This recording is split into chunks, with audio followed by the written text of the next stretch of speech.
Hello ladies and gentlemen, and welcome back to the channel for another video squarely focused on Marvel Contest of Champions. This video is focused on the Champions Clash, the new event that's been recently put in, and it is somewhat fun.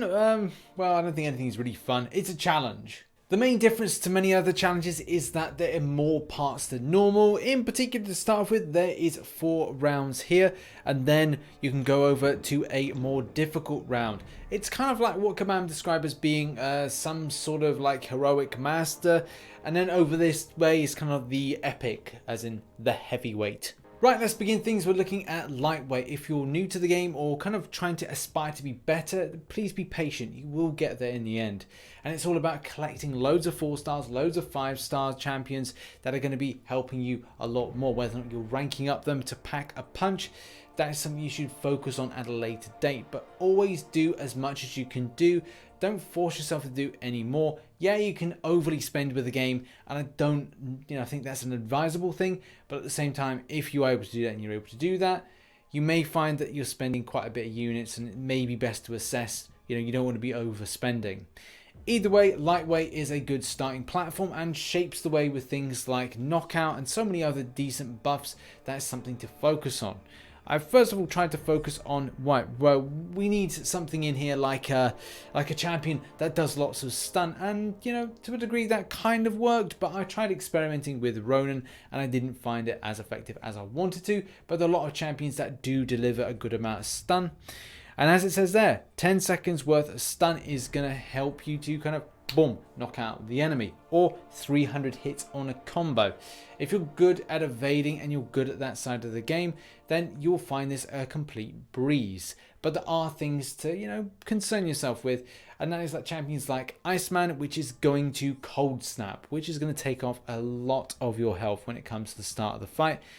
Void, I did find a little bit frustrating, so it's important to know your evades, know your intercepts, and make sure you don't get hit. Right, let's kick things off with the champions you face off against. And the champions you face off against are Magic, you've then got Hyperion, you've got Iceman, you've got Void, and finally got Corvus Glaive. These champions were fine. There are a few frustrations which can be bypassed, but you've got to play carefully. And Kabam obviously thrusting this kind of skill-based aspect to this. You have to play better. It's all about skill. It's not about being fun. It's all about being enjoyable. It's about being focused and being skilled.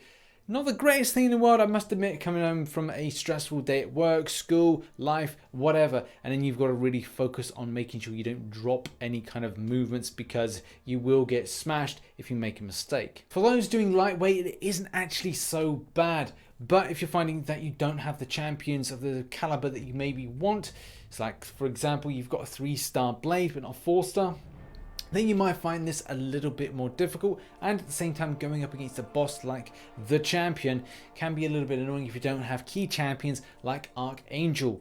I did find a little bit of joy using my Medusa against the champion, but it wasn't the most cleanest fight, but still I picked up the win with the lightweight. The team that I chose in the far left hand corner, so we've got Medusa, we've got Stark Spidey, we've then got Archangel, Dormammu, and finally Blade. Now Blade, obviously with Danger Sense coupling in with that mystic aspect from having Dormammu with a synergy, meant that he was quite effective against Magic, and at the same time Dormammu was a key champion that I used against Hyperion. Because of the intense amount of power gain, he was a good asset for this. Even though the cold snap was just so annoying with Iceman, I was still using my Stark Spidey because of the amazing amounts of crits, and also hitting with that L2 and smashing a good amount of shock damage into the enemy, which is quite important. With Void, I then used Blade. Unfortunately, I don't have a strong enough Ghost Rider, which I would have used. If I had a 5-star version that was completely amazing and high up, I probably would use that.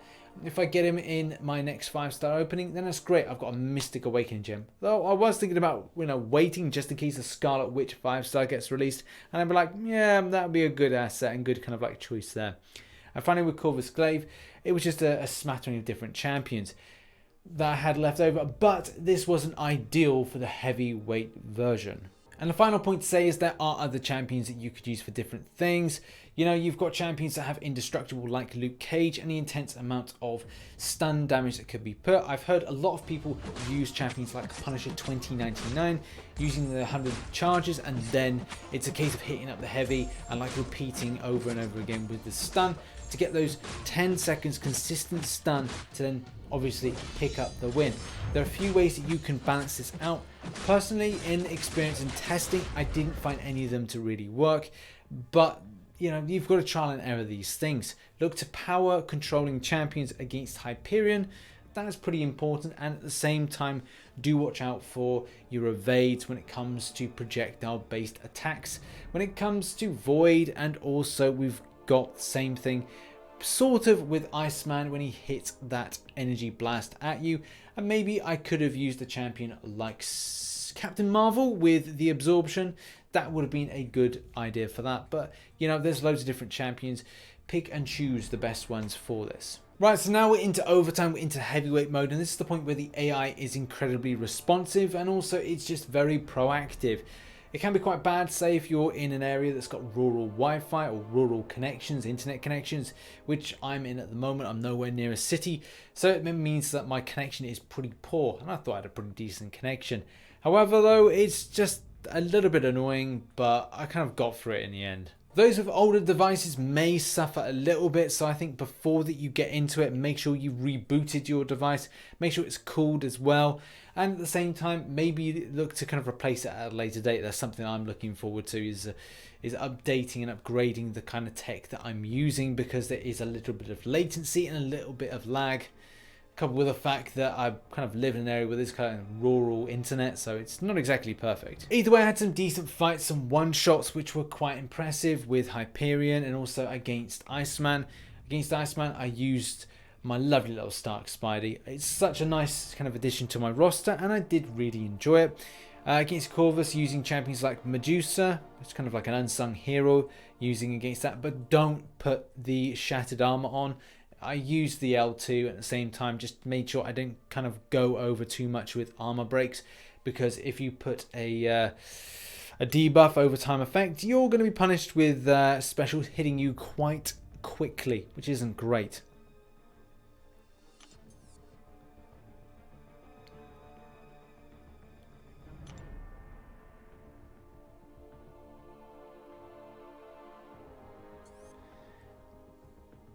One thing that I found incredibly annoying was Hyperion on with stun immunity, but luckily only once he went to an L3, and it was a case I was able to get him to an L2. You're going to have to really play quite intuitively, that you're making sure that you're stopping for a moment at a time. It looks like you're just pause still, and then it's a case he's going to rush towards you. He'll probably hit on the unblockable L2, and then you'll be able to get away with an evade.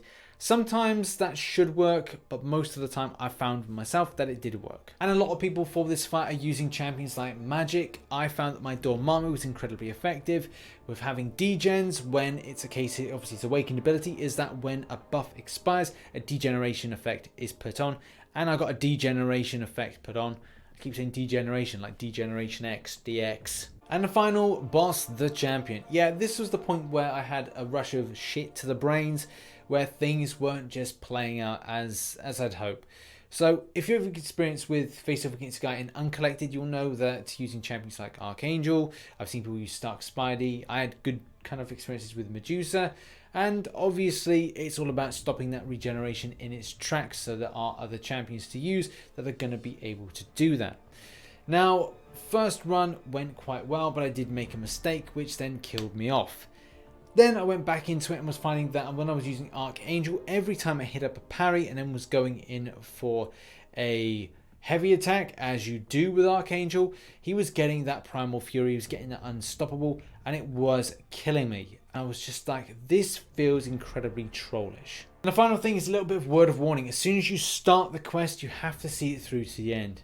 That is a little bit frustrating, and obviously Caban they knew what they were doing with this. Rounds 1 to 4 do seem that they're, you know, very kind of like okay, but as soon as it reaches this particular round for this heavyweight mode, man, you've really got to step up your game which, yeah, okay, it's a challenge, but at the same time, you just want to have a bit of fun and enjoy it. Either way, the rewards do point to something better for the game. We've not seen decent rewards like this in a long time, and I will be covering this in a further video about the way that scaling seems to be improving with new challenges being added in, especially for a full exploration. You're getting a full 5-star crystal. So if you're not feeling particularly confident, then you can just spend units and get to this stuff, because you know, if you spend 1,000 units, you're still getting something good for your unit, spending your investment into this.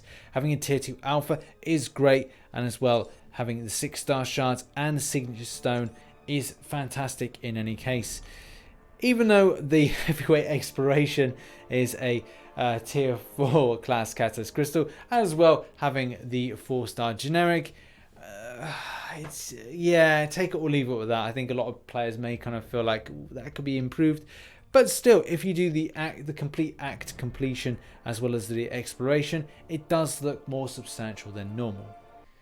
Now, thinking of doing a special stream which is going to have a load of 5 stars and also a 6-star crystal. So I'm going to leave you open with this this kind of poll that should be appearing around about now up here, which is just going to ask the question whether or not you want to see a stream of 5 stars and 1 6-star, or some other kind of configuration, whether or not I kind of wait and do a 6-star featured.